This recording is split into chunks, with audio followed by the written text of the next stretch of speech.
Our vision is to help reduce the environmental burden of a lot of other industries, namely the built environment, and solve a really big problem. And that problem is that within our built environment, 40% of our domestic carbon emissions come from our buildings.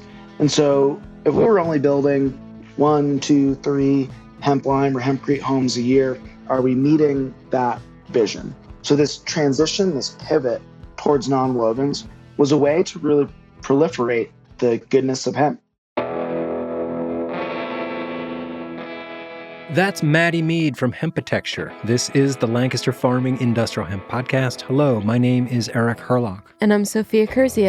Today we're diving into the world of nonwovens. Nonwovens, what are they? How are they made? What's the opportunity for the hemp industry here? And what's the hemp opportunity for the nonwoven industry here? We're going to find out today here on The Hemp Show. But first, a quick word from our sponsor. This week's show is brought to you by Hemi and the Goodness of Hemp campaign. Hemi stands for the Hemp Education and Marketing Initiative, and their mission is to accelerate the growth of the industry through leadership and market awareness of hemp products and solutions. Hemi is fostering new business opportunities through innovation, best practices, and partnerships that benefit U.S. farmers and processors. The Goodness of Hemp campaign will share the virtues of hemp with policymakers, industry, and manufacturing and consumers. Find out what industrial hemp can do for your business at hempinitiatives.org.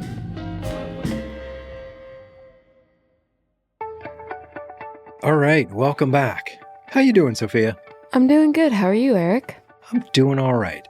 So you've been in this hemp space with me for a little while now, and maybe you've heard this phrase that hemp has over 25,000 uses. 25,000? Yeah, it's a lot, right? Yeah. It's like overwhelming. It's like when you're scrolling through Netflix trying to pick a movie and it's just like, So what do you do with 25,000 uses?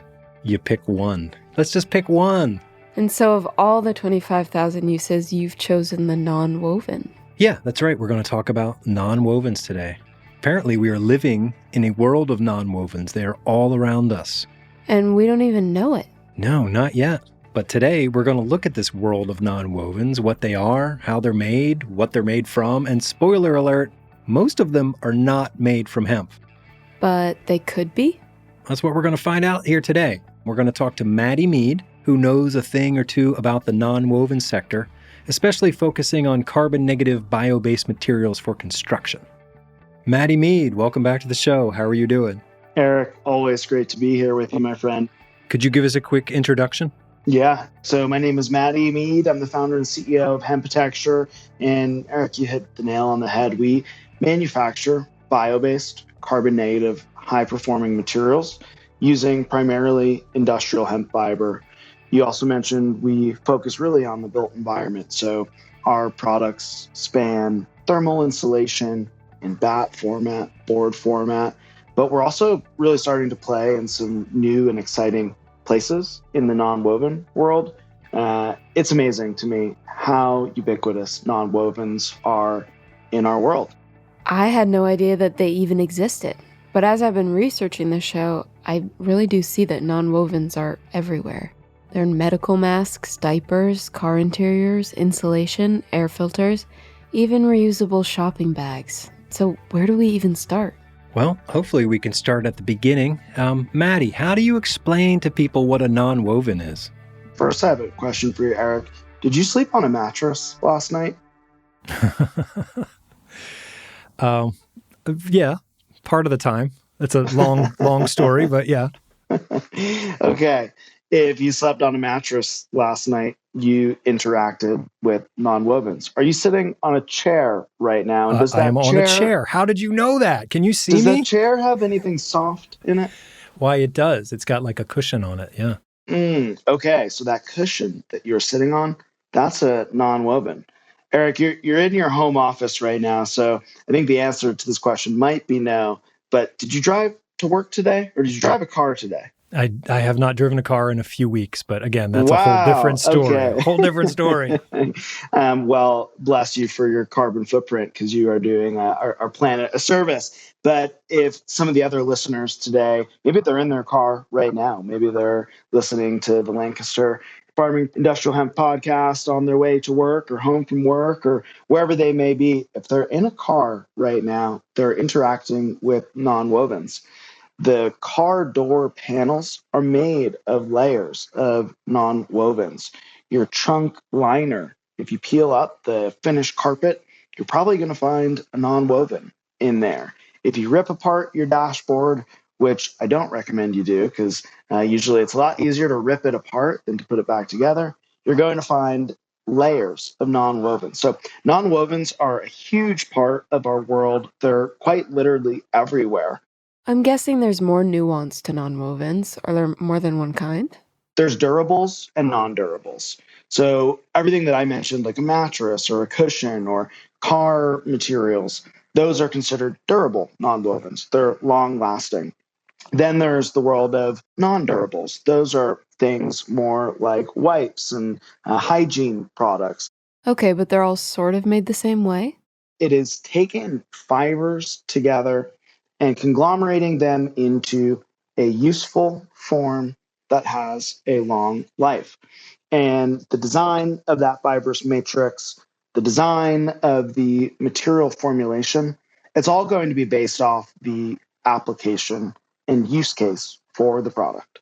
Spoken like an architect. Thank you for that. I'm a bit of a simpleton myself, and when I think of nonwovens, I think of them as the opposite of wovens, right? Like textiles are woven, and the fibers are organized into a pattern to maximize strength, I guess. I don't know, I'm sort of winging this, but nonwovens then are the opposite of that, and the fibers aren't really organized, but are kind of like molded together in chaos. Kind of makes me think of felting.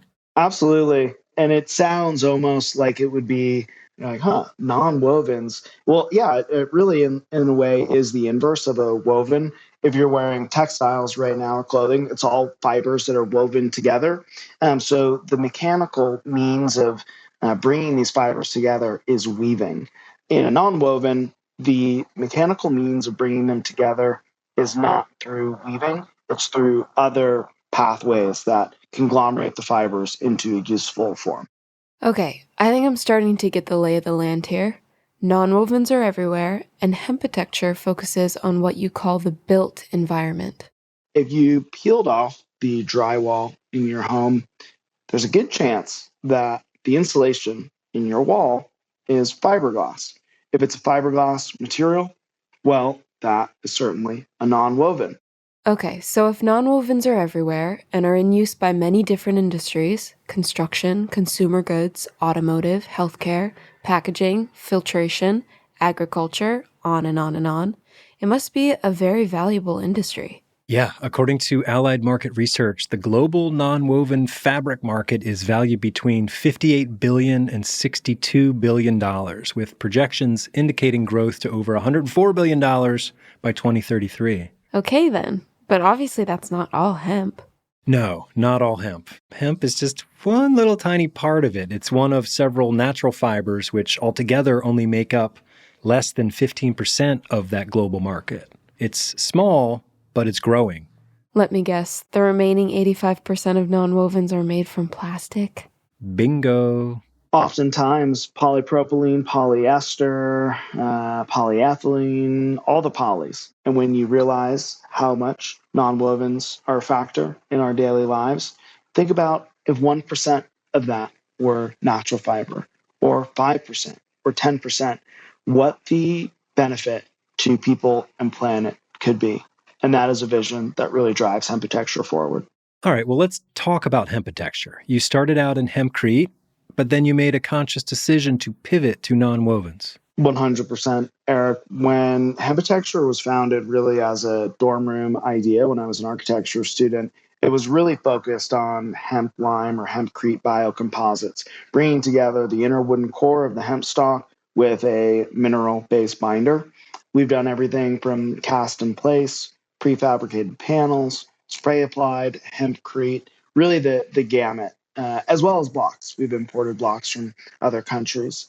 And we made that pivot, I would say, not necessarily away from hempcrete, but towards an additional opportunity, which was nonwovens, in around 2020. And we saw that nonwovens, they play such a massive part in our world today.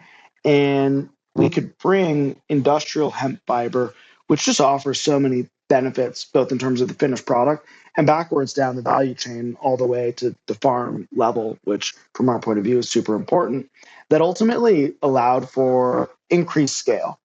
Our vision is to help reduce the environmental burden of a lot of other industries, namely the built environment, and solve a really big problem. And that problem is that within our built environment, 40% of our domestic carbon emissions come from our buildings. And so if we were only building one, two, three hemp lime or hempcrete homes a year, are we meeting that vision? So this transition, this pivot towards nonwovens was a way to really proliferate the goodness of hemp, to borrow a term from our friends over at I&D Hemp. The goodness of hemp. Don't get me wrong, hemp lime is a fantastic building material. I mean, I think remains to be one of the opportunities of our time, and there's so much potential there. And the development cycle that I've seen in hempcrete since first becoming interested in it in 2012 is just phenomenal. And the scale in which we've reached was hard to imagine in 2013, with now hundreds of homes being built with hemp lime or hempcrete. But the challenge there, from our point of view, is it does really require a lot of specialty craft, specialty knowledge, and that can be hard to overcome in our very conventional world of building. In the United States, we've been building homes more or less the same way since the post World War II boom, where we're stick framing homes, we're putting insulation in between our framing members, our studs. And so if we could come up with a product that is utilizing natural fibers that are now more newly available, like industrial hemp fiber, and put it in a format that fits within inside the kind of prescriptive formula that we have for building homes, instead of serving two, three, four, five homes a year, we can serve 300, 400, 500 homes a year, if not more. That's a big difference. Can you walk us through the process a bit? You mentioned I&D Hemp, who I think provides some or most of your raw material. What happens after the hemp is delivered to your plant? At Hempitecture, we like to say that our building products start with the seed, and those seeds are planted by farmers. And I think that is really, really important to understand that this is a agricultural resource and commodity that drives economic vitality on the rural level. And there are very few other building materials that put dollars in farmers' pockets. So we're really proud of that. We partner with a few companies. You mentioned I&D Hemp. I&D Hemp will contract acreage. Those farmers will sow the seeds. They'll raise that crop to maturity. They'll cut it down in the field. They'll let it ret. Then it is baled in the field. After it's baled in the field, Eric, it is brought to their primary processing facility. That primary processing facility really does the legwork on separating out the valuable plant part constituents. We at Hempitecture buy baled fiber. How finely processed is that hemp fiber when you get it? So, working closely with our partners, we've defined a specification that is designed to really reduce the hurd content, which for fiber nonwovens, we want as little of that as possible. It is geared towards fiber individualization, so separating out the fibers as much as possible. And then what happens next? We take that fiber, we run it through a process, refining, opening, cleaning, dedusting, and then we're arrow entangling the fibers into a web. You have overlapping or crisscrossing fibers that are brought together through air, suction, and mechanical action. So if you think of a spider's web, you'll see, like big gaps between kind of the threads or the fibers of the spider's web. In our case, we bring that gap size down to very small, and we're blowing a fibrous matrix of hemp fiber through this arrow entangling process. Now, that's just a critical step that then feeds down the line. We're thermally bonding our materials. And then ultimately at the end of the line, it's cut into different specifications in terms of length, width, the length of a roll. But when we think about the built environment and we go back to that idea of putting a fiber, non-woven, into conventional construction, all of our products are cut to fit within that conventional system of building. Like 16-inch studs, that kind of thing. Correct. 16-inch on studs, 24-inch on center. And we can also modulate the depth of our product. So maybe in the Northeast, you're going to build with 2x6 studs for snow load over your roof and added insulation. We'll produce a product that's 5.5 inches. Or maybe you're in a more temperate climate where you're building with 2x4s. We produce products for those depths as well. Can you give us a glimpse of tomorrow? Absolutely. So we're really excited about what we're developing right now, which is unlike any other nonwoven process in the US or to the world as far as we know it. But we call this the fiber fortification process. Hemp fiber and other natural fibers, they already have great characteristics. So what are the ways that we can enhance those characteristics and add value to fibers that ultimately expand different end use applications? We've come up with a system with some partners overseas to help us add value to fiber, to further refine fiber, to further individualize fiber. And I think this will ultimately be a game changer for our product performance and the industries that we can serve. So we're really, really excited about this next chapter of increasing the already great potential of natural fibers like hemp. Do you only use hemp or do you use other natural fibers as well? We do. Of course, our name is Hempitecture, and hemp fiber is really the carbon capturing engine behind our product portfolio. Almost all of our products have some degree of industrial hemp, especially our mainstay building products. Now, we do toll manufacture for other companies that might have a variety of product specifications. Maybe they use recycled textile fiber. Maybe they use cotton. Maybe they use recycled resources. We will toll manufacture for these companies. And really, we view it as the start of a relationship. When we start that relationship and we meet the specification of a toll manufacturer, meaning company A says, Mattie, I want you to produce a product at this weight, at this depth, with this fiber composition, we say, great, let's produce that. And that opens the door to a conversation. Maybe they had never heard of industrial hemp fiber before, or maybe they thought it was cost prohibitive. Once we develop a good rapport with these companies and we are producing their products on spec, we can say, hey, have you thought about hemp fiber? Here's the benefits to it. Here's the cost trade-off, or just the economic equation. Here's the value add to using hemp. Hemp is a gateway crop, I hear. For us, it's a way to open that door and start a meaningful conversation that we think will help drive growth and scale in the industrial hemp industry. Right, right.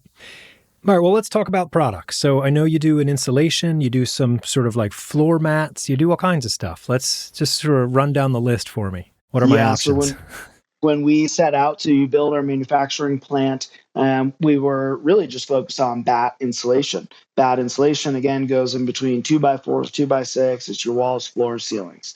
Our product, hemp wool, is a friction fit insulation that's designed to stay tight and steady in your cavity that you're insulating without slumping or sagging. That was really our foray into the nonwovens world and why we built our manufacturing plant. But once we got our manufacturing plant set up, it really became an exploratory sort of quest to find what are the high limits, what are the low limits, how can we push the technology that we have to create a wider range of products. So that has led us into developing a highly compressive strength related board product. This board product is used not so much as, like a wood replacement, but as a continuous insulation. So it's essentially an insulation board that's rigid. It's cut to 2 feet by 4 feet.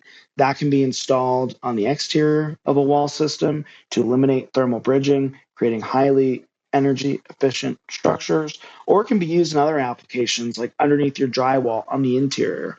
Eric, you'll get a kick out of this. This is pretty cool. We even had someone recently try utilizing this new product, a rigid board insulation called Plant Panel, as a drywall replacement. Oh, They hung this plant panel, this rigid board, up on top of their studs, and then they plastered the board directly. So they completely eliminated drywall. And while we did not start out saying, hey, this is a drywall replacement, I think it just goes to show the potential of nonwovens made with hemp fiber to replace other conventionally used materials. So that was really, really cool. And then our other core product today is Fiber Pad, which is a natural fiber carpet underlayment. So if you have carpet under your feet right now, if you peel up that carpet, there's going to be a padding under there. Guarantee that padding, that's a nonwoven, another place that nonwovens live. So we have developed a natural fiber nonwoven roll good material. Roll good is kind of nonwoven nomenclature for material on a roll. So we sell it in rolls, and customers unroll it. They tack it down to their floor, and they can put their carpet or even hardwood floors over it. And this is kind of just the tip of the iceberg, but this is where we're at today. And we have a lot more coming in the future. Very cool and very exciting. okay. So we've learned a lot about the nonwoven industry and the opportunity for hemp and bio-based fibers. But let's flip it around. What should the nonwoven people know about the opportunity and the goodness of hemp? Ah, the goodness of hemp.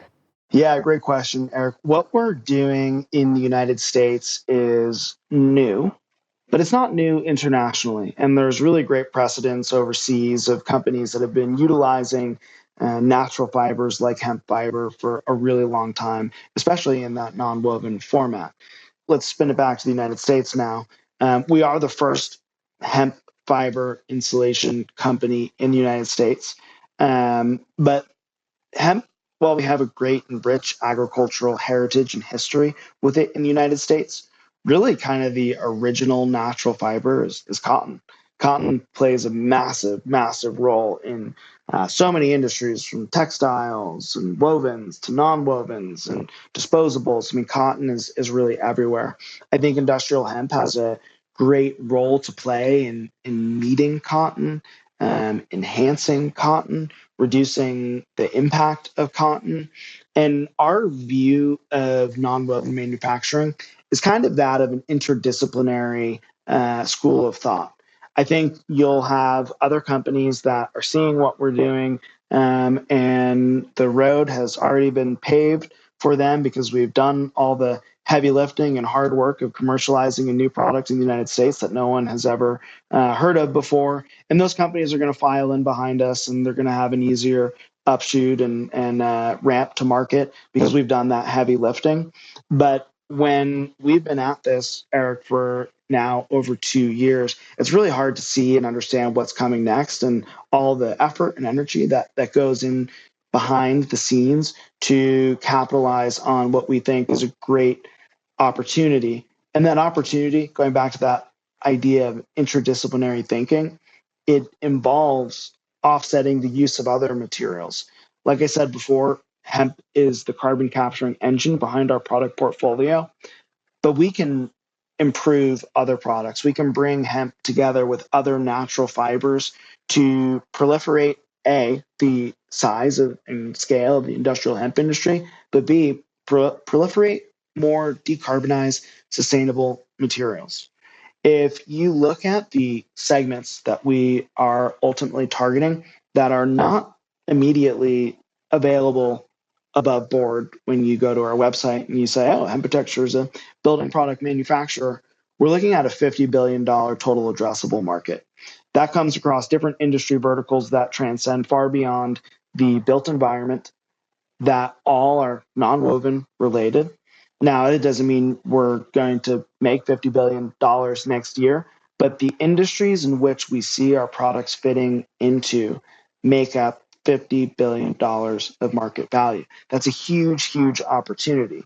Now, of course, we're working to get a little bit of each of those segments. And we also understand it's going to take time. It's going to take time for the supply chain to ramp up. It's going to take time for our technology to meet the challenges of these other industries. But let's spin it back to the top of the conversation, Eric. I mentioned vehicles and automotive. There are actually companies today that are in the non-woven world that are manufacturing natural fiber non-woven components.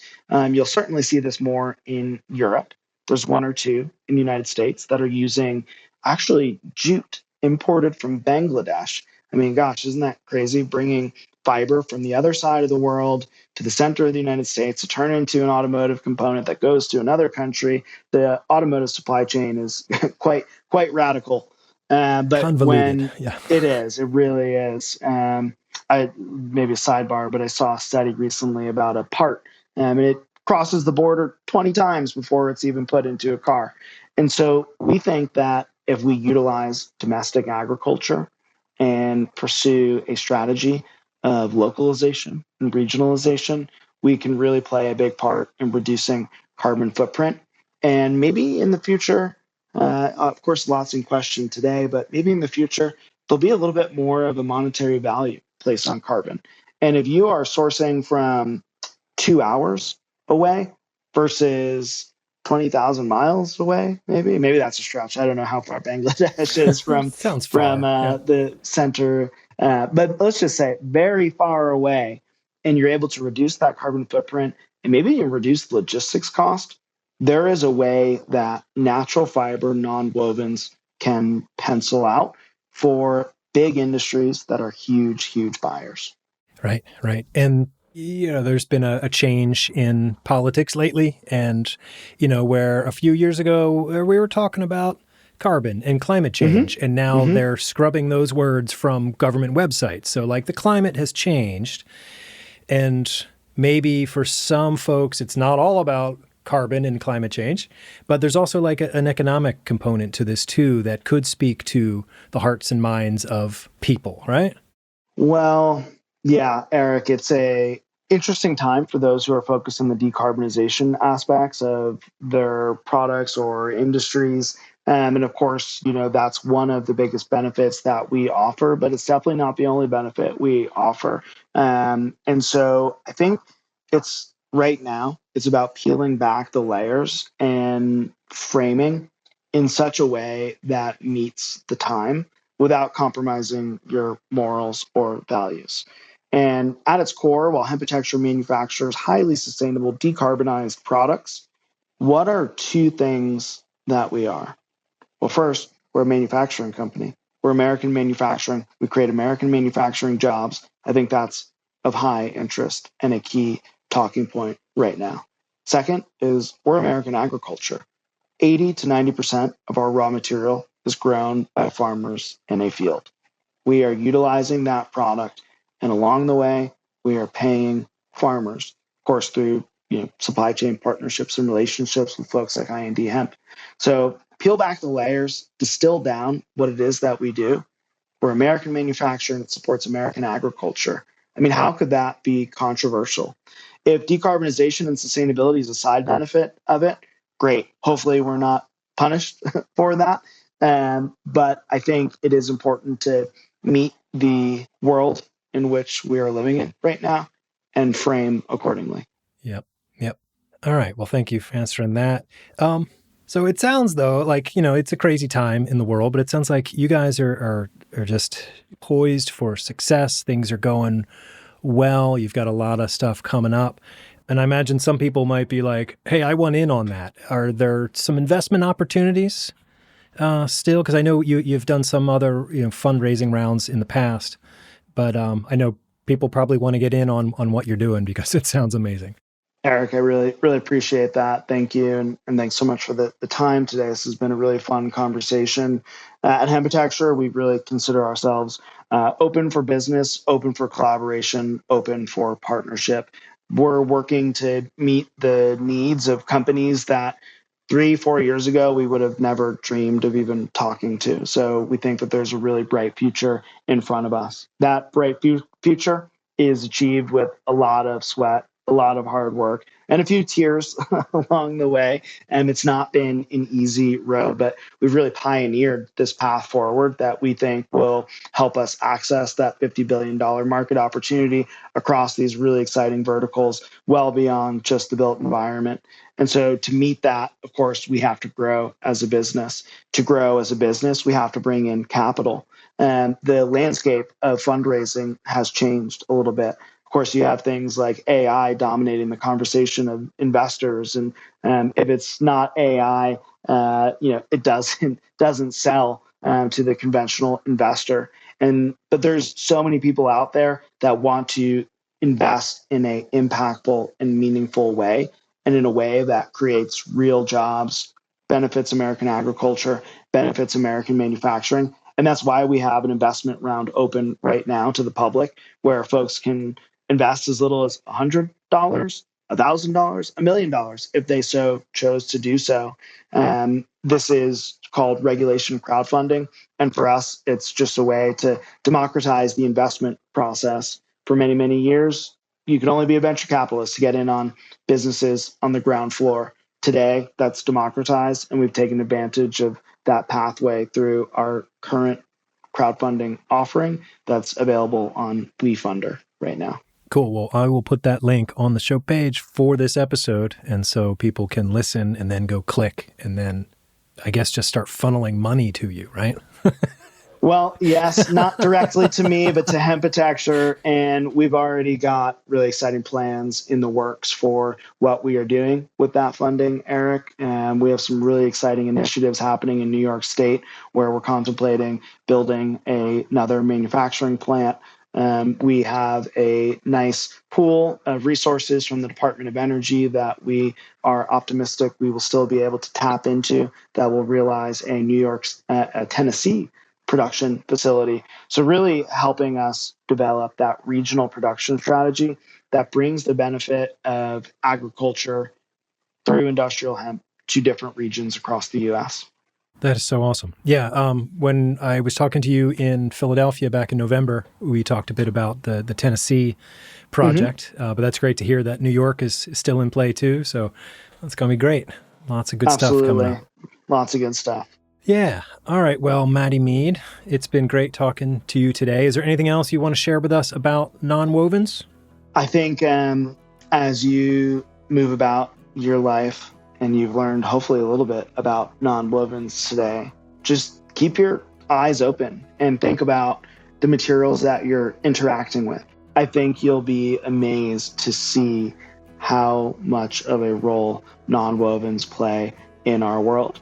Think about if 1% of that were natural fiber, or 5%, or 10%, what the benefit to people and planet could be.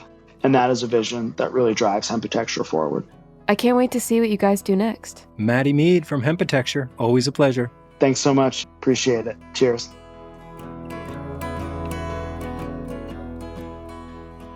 All right, Sophia, do you feel like you know a little bit more about nonwovens now? I definitely do. Yeah? You're living in the nonwoven world? I think so. It's one of those things where once you know about something, you see it everywhere. Right. Like when you get a blue Subaru, you see blue Subarus everywhere? Yeah. Exactly. Yeah. Hey, so last week when we were talking about the word hemp and how hemp is all cannabis sativa, you said sativa meant useful. I did say that. Yeah, we went through the whole thing about the word and what the word means and all that stuff. Well, I've been digging, and I think you got that wrong. That's very possible. What'd you find out? Well, from what I was reading, it means something more like cultivated, from the Latin sativus meaning sown or cultivated. You see it in other plant names as well: Avena sativa, Allium sativa, oats, and garlic. It was really just a word to indicate that this crop was domesticated or widely grown by humans at the time of naming. But you are right in the sense that Cannabis sativa L was very useful to people back when old Carl Linnaeus gave it that name in 1753. Well, thanks for clearing that up. That is awesome to know. The other thing I kept running into while doing digging into the literature was that this number, or this phrase really, 25,000 uses, as far as I can tell, it comes from a Popular Mechanics article in 1938. Aha, I see you've stumbled upon one of the foundational texts of the creation myth of the modern American hemp industry. Popular Mechanics, February 1938, new billion-dollar crop. And that's where this idea that hemp has 25,000 uses comes from. You hear it all the time now. Politicians and hempsters alike love to throw it around as if the sentence itself is reason enough to believe that we can make everything out of hemp, and therefore hemp can save the world. Industrial hemp. Do I hear some skepticism in your voice? I mean, yes, I guess a little bit. Sure, of course I want to believe that hemp can do it all, and why not, right? That just feels good. A plant can save us. But 25,000 uses is a lot to wrap your head around. Yeah, you might as well just say it can do everything, which is pretty much what people do. And I think in that sense, hemp sort of becomes this panacea for people. Maybe it gives them hope for a future in an uncertain world. Hope springs eternal. There are a few other things about that Popular Mechanics article that struck me. Oh, yeah? Yeah, well, the first thing is the actual quote about 25,000 uses. There's more to it than that. Here's what it actually says. Hemp is the standard fiber of the world. It has great tensile strength and durability. It's used to produce more than 5,000 textile products, ranging from rope to fine laces, and the woody herds remaining after the fiber has been removed contain more than 77% cellulose, and can be used to produce more than 25,000 products, ranging from dynamite to cellophane. Oh, wow. So this whole 25,000 uses thing is really only talking about the hemp herd. It doesn't include the 5,000 uses for the bass fiber. That is amazing. Thank you for sharing that paragraph with us. Yeah, and that range at the end from dynamite to cellophane, it was written nearly 90 years ago, and they knew that they could make cellophane from hemp. And I think about all the food packaging now, all the packages that we wrap our food in, it all gets thrown away, breaks down into microplastics, and goes into our oceans and into our brains. It's infuriating to me to see this path that we went to in the 20th century when there were clearly alternatives. Yeah, talk about unintended consequences. They say now that we have a spoon's worth of plastic in our brains. And here's something else I don't understand about this article. The publication date was February 1938, but Congress passed the Marijuana Tax Act in November of 1937. And so this idea that the billion-dollar crop with 30,000 uses was dead on arrival. Yeah, and therein lies one of the great contradictions of our time. And it begs a lot of questions like, what do we actually value in America? Money, freedom, people, business? Who gets to make the rules in America? Does industry have the right to influence government, to influence policy for favorable regulations? So many questions. These questions all seem relevant today in the hemp space, yeah, but also on a broader political and historical level. Yeah, and that is why this Popular Mechanics article is one of the foundational texts of the creation myth of the modern hemp industry. Are there others? There are a handful. The most famous, of course, is Jack Herer's book, The Emperor Wears No Clothes, first published in 1985, with new editions put out every few years. This book has put a lot of people on the hemp path. Is that what happened to you? Yes, no, sort of. That book appeared in my life, I think, in 1994. I spent the spring and summer living on Arapahoe Avenue in Boulder, Colorado, playing chess on the porch with my buddy Matt. And the neighborhood trust fund kids would show up with kind bud and books and music. And I think that's when I first encountered The Emperor Wears No Clothes. And then it sort of fell asleep in my mind until I was at the Rodale Institute, summer of 2017, when I saw 4 acres of industrial hemp. The Rodale Institute was one of 14 permit holders that year growing hemp on a research permit. This was before the 2018 Farm Bill legalized it.